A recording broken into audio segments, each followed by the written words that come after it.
I play bass clarinet at Jacksonville High School, where my band director is Mr. Nick Benta. Dr. Erica Sparno, born in 1976, is a composer, conductor, and educator renowned for her engaging and often humorous compositions, particularly in the band and wind ensemble community. She has held various teaching and conducting positions in the U.S. and frequently collaborates with schools and music groups, emphasizing creative music education. Dr. Sparno is also celebrated for her ability to weave unique narratives and imaginative themes into her music, making her work popular among young musicians and audiences alike. One of her latest pieces, Random Radio Hour, recreates an old-time radio show from the 1940s within a band concert setting. This musical work from the band features multiple narrators, actors, and sound effect artists. Your role tonight is to be our live studio audience, so please watch for our cues from our sound effect crew. So let's practice.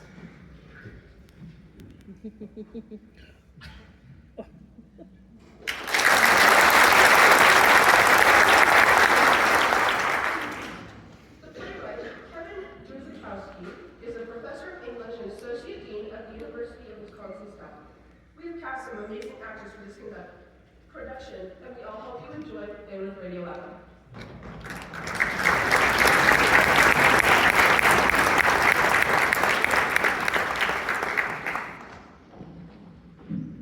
While we're getting our microphones set up, I want to let you guys in on a little secret.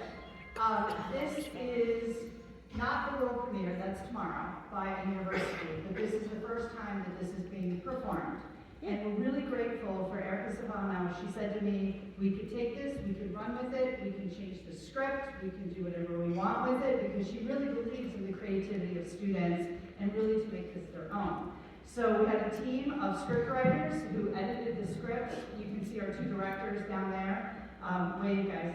Our two directors. Woo.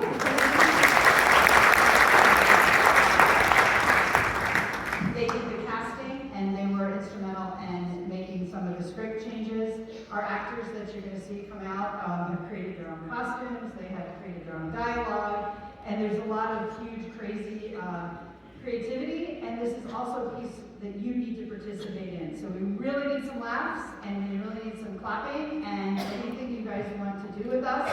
We're excited to share this, not a world premiere, but the first time anyone's ever going to hear the Kent State Youth Winds version of this.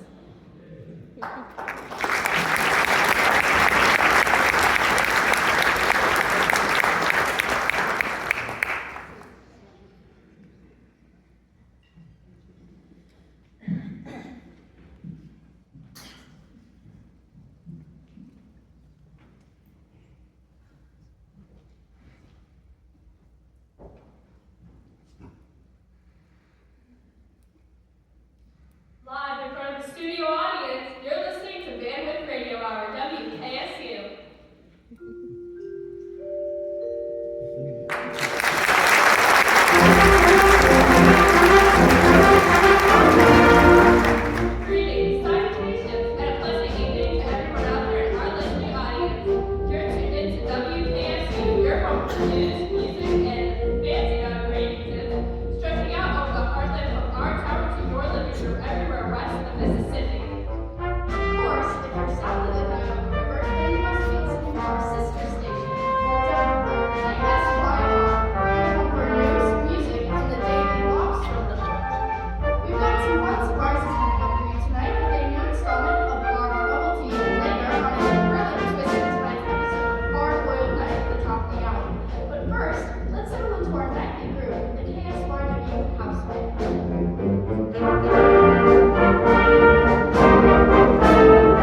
Howdy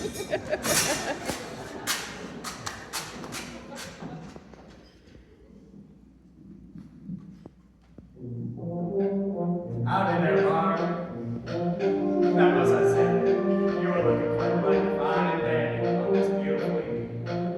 Second, I've been riding all day, and I've worked myself up to a powerful thirst. You don't suppose you let no cowboy like me? Maybe have a cup, or maybe just a bite, or even just a sip of something nice and refreshing. You ready? And even if I did believe you came back, I ain't giving no one no drinks today, no way, no how. Well, why not? You serve bubble tea, don't you? Because I'm tired of you rootin', tootin', bubblegum chewing cowboys coming in here messing up my nice clean floor. There's a trash can right there, and y'all never respect me enough to use it. Well, you just don't know me, Barb. I never miss a trash can. I am perfect at it. Look. Well, I gotta say, that was mighty impressive. Can you do it from across the room? Ah, child's play.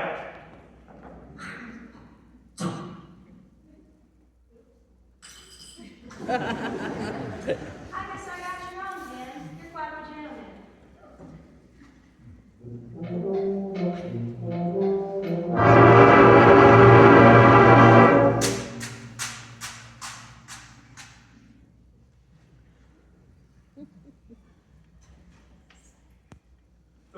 Tom Bone?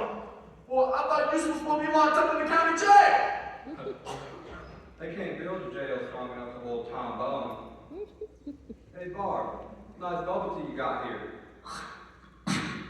My floor!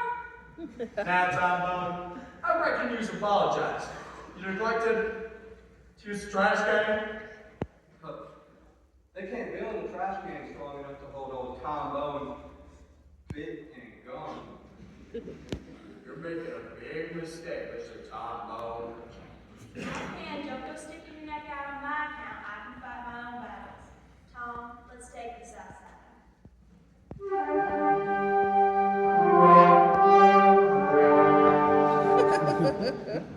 No, Barb, you really should have thought this through. I have never lost a duel in my entire life. Now, I'm sure you're pretty good where you come from, old Tom. But around here, no one outduels Barb.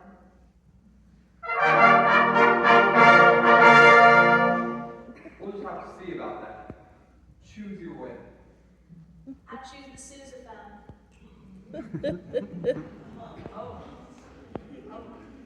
The sousaphone. That's right, the sousaphone.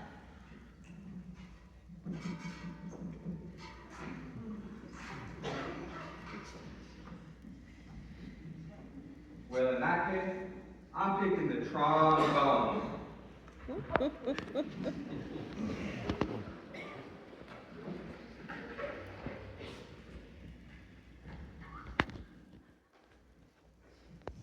Careful, Barb.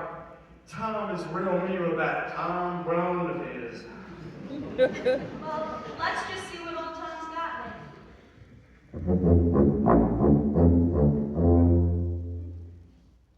Is that all you got? How about this? Really, is that all you can do?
Yes, folks, things are coming up roses for Cowboy Ken and Barb, but I see that sunset fading behind the mountains, and the whole sky is turning dark and black.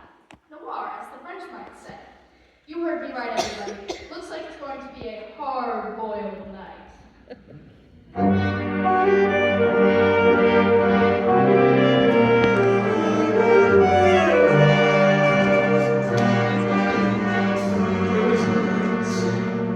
It was late. Had to be around 9 or 10. The only light coming into my office was the blue light coming from the red light district. There must have been a reason why all the red bulbs had burned out, but that was a case for another day.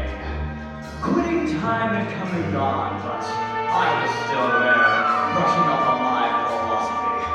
The way I see it, the answer to all of life's great questions can be found at the bottom of a slightly caffeinated beverage, and I was studying hard. I must have forgotten to lock up, because when I looked up from my research, there were these cloaked figures standing just inside my office door. You know the type, tall, brunettes, the kind of clients that won't take no for an answer, even if you ask them what KSYW spell. We understand you're a detective. That's what it says on my door. It doesn't say anything on your door. Oh, right. The sign guy's coming in on Thursday. Something in their eyes told me they had a tough case for me. We have a tough case for you. Something in their mouths told me too. What do you make of this? It's a record. Vinyl. 45 by the look of it. That your mystery? Easiest case I've solved yet. It's on the record. That's what's strange. It just so happens that I keep a hi-fi here in my office. Let's have ourselves a listen.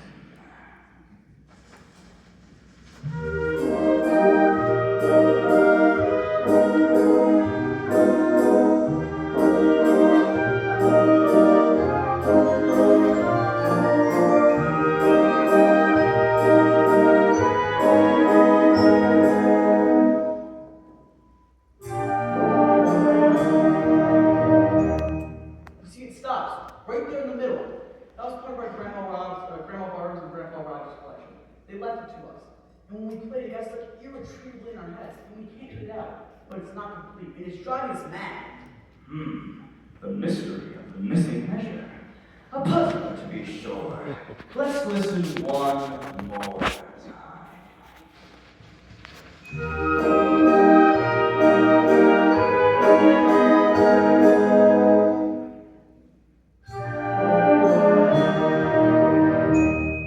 Maybe there's nothing there. Could just be a silent measure. It can't be. Does that sound right to you? Can't say it does.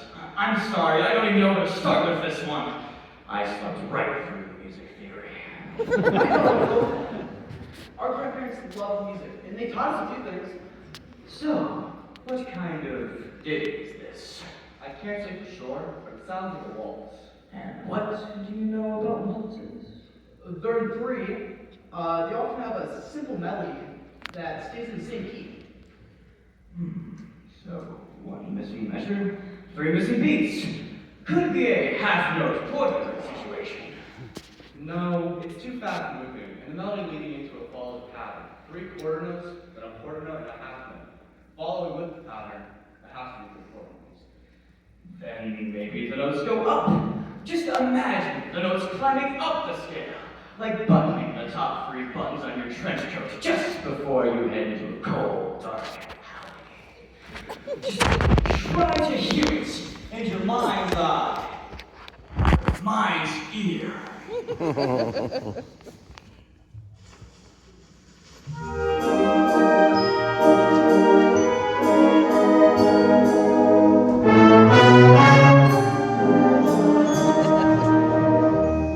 That sounded disconcerting. Right key, but wrong note. What if we have 3 notes going down? Like pulling down just a little bit more, and then finally palming the top of your hat, sliding the brim so it shades just above your eyes.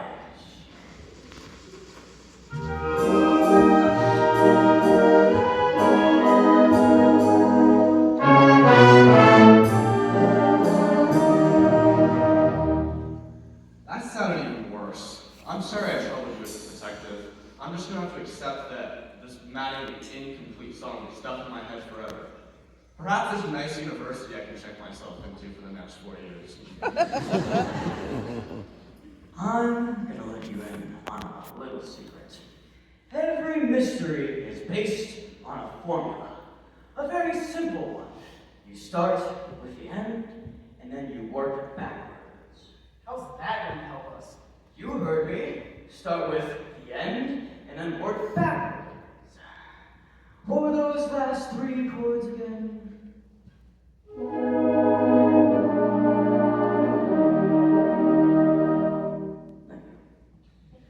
The first chord, what was that? A flat minor. The root was A flat. I have perfect pitch. And the middle chord? B flat dominant 7. What about the last? E flat major. So backwards, that's E flat, B flat, and A flat. It couldn't possibly be that simple.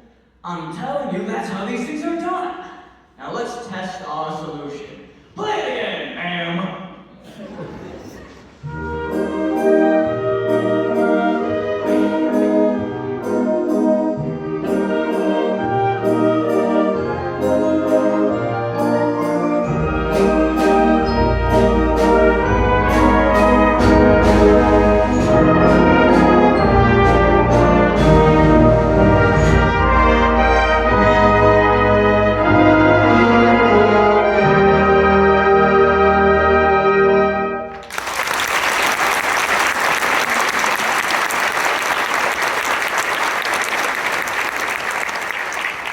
Wow, that's amazing.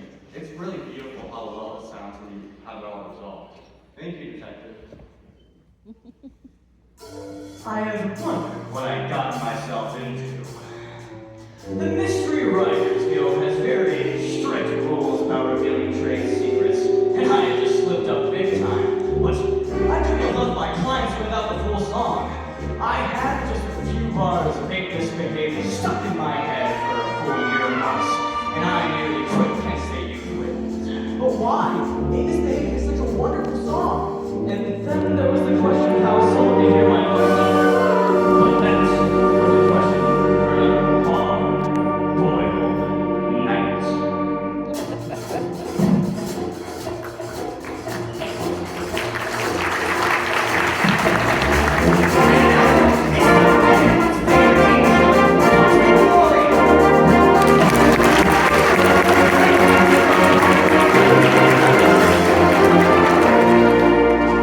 And we're back with our final contestant for yesterday's game, Miss Eleanor Hubble. Now, Eleanor, remind the good folks at home what you do. Well, I'm the owner and proprietor of the Cleveland Medical Cafe, the coziest cafe in East Main Street. Eleanor, you've almost made it the whole way through our bonus round. You spun the big. You rang 3 lucky sevens on our slot machine. You chose the right number. And you made it through our pool of mechanical crocodiles. And now, it's time for the final challenge. You've already chosen your final category, Shakespeare. Are you ready? I sure am. I mean, forsooth.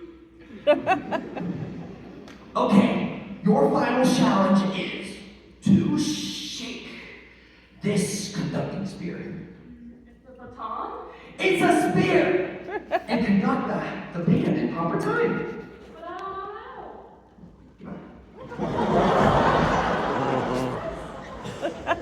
how. 3, 4 time.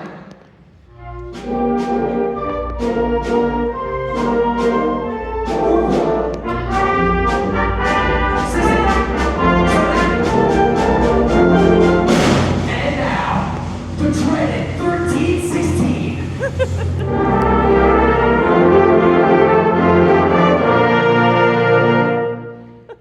Great job. Now, bring them to a finish. And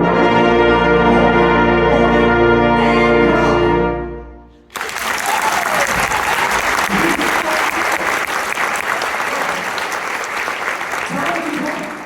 Eleanor, you just won a $25 gift certificate to the Cleveland Bagel Cafe. But that's All the time we have for today? You're exactly right. Tune in tomorrow